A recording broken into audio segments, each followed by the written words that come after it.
Leaf mold is one of the easiest soil conditioners you could ever make. It's water holding, it's a great soil conditioner, it's excellent used as a mulch, it's great for starting seeds, it's high in minerals and potassium.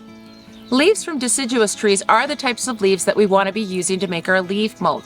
These break down a lot faster. We don't want to be using leaves from evergreens, such as holly or even pine needles. These take way too long to break down, and these are best used in our regular compost. When you're gathering your leaves, you want to gather a big variety, a big diversity of leaves from different types of trees, because this is going to introduce different types of minerals, different types of fungi, and this will all help break those leaves down a lot better. And in the long run, your end product will be a lot nicer. But if you only have one variety of leaves from one type of tree, then that's just fine. You're just going to be just a little limited on the variety of minerals, nutrients, and fungi. Once you've gathered your leaves, you're going to want to break these down, because the smaller the pieces, the faster they're going to break down. And using a lawnmower, just running over it with a bag, is an excellent way to break them down, or even if you have a leaf shredder.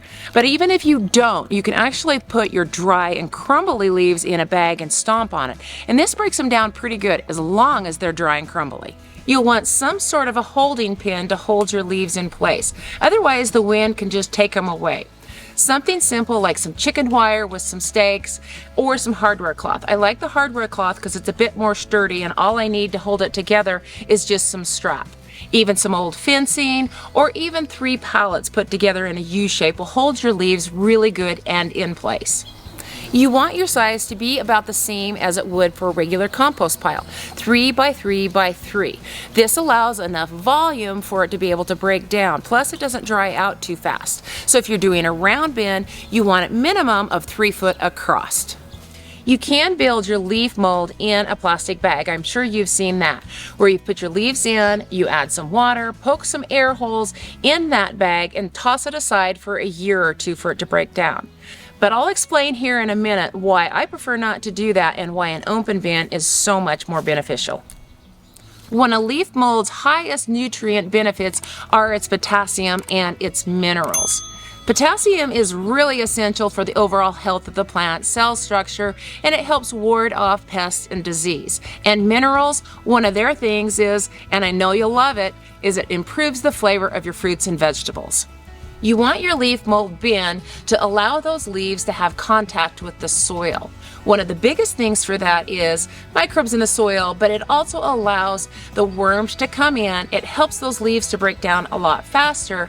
So not only do you have the added benefit of having leaf mold, but you have those worms in there depositing their castings, making that leaf mold more nutrient dense and higher fertility. One of the reasons I don't like using a plastic bag for making my leaf mold is plastic breaks down over time, and especially if the sunlight hits it. Then you end up with plastic pieces in your leaf mold. Another reason I don't care for those plastic bags is the worms have a much easier time getting into our leaf mold with open ground. And while some of them, once in a while, can find their way into those bags, they're not nearly as plentiful. I've had this bin here for a year, and it's bountiful with worms. It's right on the ground. The worms have worked their way up from the ground, worked their way all the way through the leaves, and they're on the surface. And they've deposited their castings, helped break it down, and this is going to make some really awesome leaf mold. Now, if this isn't living leaf mold, I don't know what is.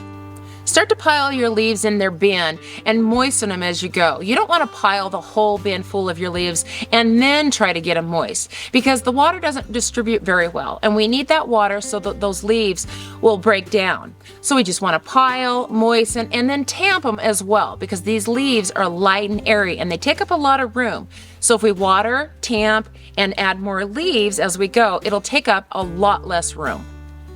Once we have our leaf pile or our leaf mold bin all full, then we want to cover it with a tarp, because this tarp is going to help keep that moisture in. And that's really important if you live in a dry environment. It may not be as important if you get a lot of rainfall. Check your pile every few weeks or at least once a month to make sure that it's moist enough. If it's not moist enough, you'll need to add some water. Add some water, stir it in a little bit, because it needs that water so that it'll break down. As your leaves start to break down, they get smaller and smaller, and I like to condense my piles. I started out with 5 of these bins last year, and now I've just got this one. So you can see how much space they took originally and how much space they take up now. Leaf mold takes much longer than regular compost to break down. It relies on the fungal decomposition process. So this is a cool method as opposed to our regular compost that heats up. So you can expect your compost to take at least a year to break down, maybe even 2. You know your leaf mold is ready when it's dark and rich, crumbly, it's earthy smelling. This is when we have that black garden gold. Even though this leaf mold is a year old, it's not quite ready to be used. You can still see some leaf structure in it. So I'm actually going to leave this until the springtime to be able to use it. But if I wanted to use it or I needed to use it, I could just use this as a mulch and it'd be perfect.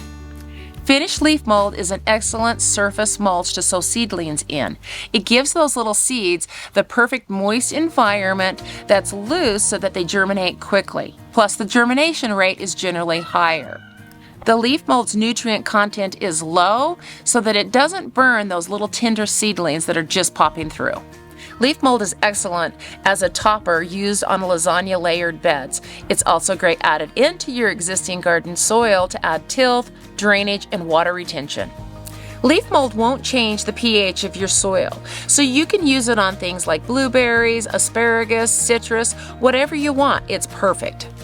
It's great put over the surface of potted plants to help hold in moisture. You can add it to potting mixes to make them go a little bit further. And you can use it straight for seed starting. You name it. Nothing should go to waste in the garden. Fallen leaves are free, leaf mold is easy to make, and your garden will reap the benefits.